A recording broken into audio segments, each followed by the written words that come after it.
সম্প্রতি ভারত আবারও তার শক্তি এবং সংগঠনের দক্ষতা প্রদর্শন করেছে বিশ্বের অন্যতম বড় ধর্মীয় সমাবেশ মহাকুম্ভ মেলা সফলভাবে আয়োজন করে। এত বিশাল আয়োজন নির্বিঘ্নে সম্পন্ন হওয়া প্রমাণ করে ভারত এত বিশাল একটি অনুষ্ঠানের পরিকল্পনা ও সেটাকে বাস্তব করতে কতটা দক্ষ। কিন্তু যখন এই মহাকুম্ভের গৌরবময় মুহূর্তগুলির ভিডিও সোশ্যাল মিডিয়ায় ভাইরাল হচ্ছিল, তখন এর পাশাপাশি আরও একটি দিক সামনে আসছিল যা আমাদের সকলের জন্য গভীর চিন্তার বিষয়। যেমন প্রকাশ্যে এলো ভারতীয় রেলের ব্যর্থতা, যখন তারা পরিকল্পনার অভাবে স্টেশনে জড়ো হওয়া মানুষের ভিড় সামলাতে ব্যর্থ হলো।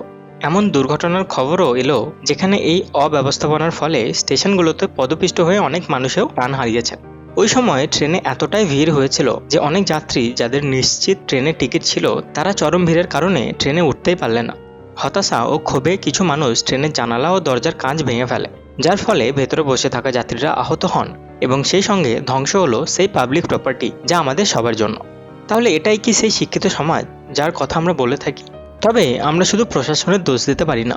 সরকার জনগণের জন্য বিনামূল্যে যেসব সুবিধা প্রদান করেছিল, বাস্তবে মানুষরা সেগুলো যথাযথভাবে ব্যবহার করেনি।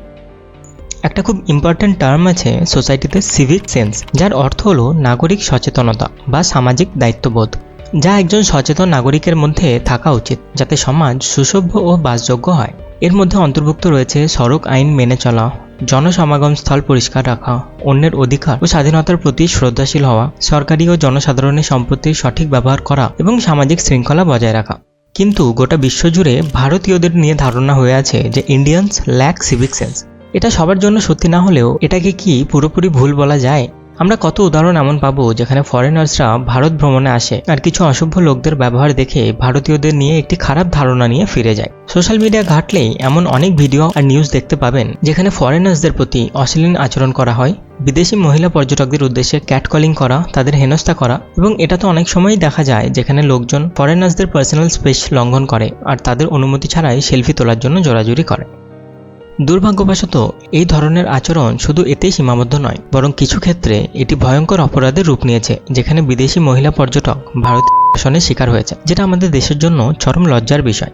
একদিকে আমরা গর্বের সাথে একটি উন্নত দেশ হওয়ার স্বপ্ন দেখি যেখানে অর্থনৈতিক সমৃদ্ধি সহ বিশ্বজুড়ে ভারতের স্বীকৃত থাকবে, কিন্তু অন্যদিকে আমাদের দেশের একটি বড় অংশ নিজেদের ও দেশের ভবিষ্যৎ সম্পর্কে সম্পূর্ণ উদাসীন। তারা প্রকাশ্যে নিজেদের নাগরিক দায়িত্ব এড়িয়ে চলেন। রাস্তা নোংরা করা থেকে শুরু করে সরকারি সম্পত্তি ধ্বংস করা, নিয়ম ভাঙা থেকে অনৈতিক কার্যকলাপে লিপ্ত হওয়া, সবই এমনভাবে করে চলে যেন এরা একদমই কেয়ার করে না যে এটিতে ওদের এবং অন্য লোকের কিভাবে অসুবিধা হতে পারে। যেমন কথায় রয়েছে, আপনা কাম বানতা ভার মে যায় জনতা।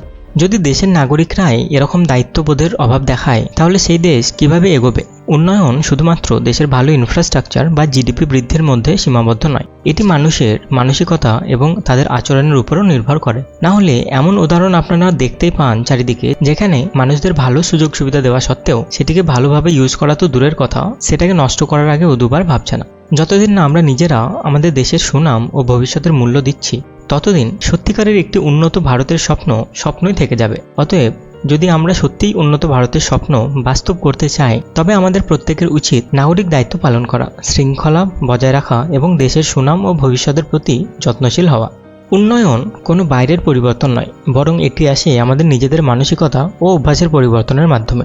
তাই শুধুমাত্র সরকার বা প্রশাসনের উপর দায় চাপিয়ে দিলেই হবে না, বরং আমাদের প্রত্যেককেই নিজেদের দায়িত্ব বুঝে এগিয়ে আসতে হবে। কারণ যদি নাগরিকরা সচেতন না হয় তবে কোনো দেশই প্রকৃত অর্থে উন্নত হতে পারে না। আপনার এতে কী মতামত কমেন্টে জানাতে ভুলবেন না। আর যদি আপনি আমাদের সাথে একমত হন তাহলে ভিডিওটি লাইক এবং শেয়ার করুন, এবং আরও এমন বিষয়বস্তু পেতে চ্যানেলটি সাবস্ক্রাইব করুন। ভালো থাকবেন।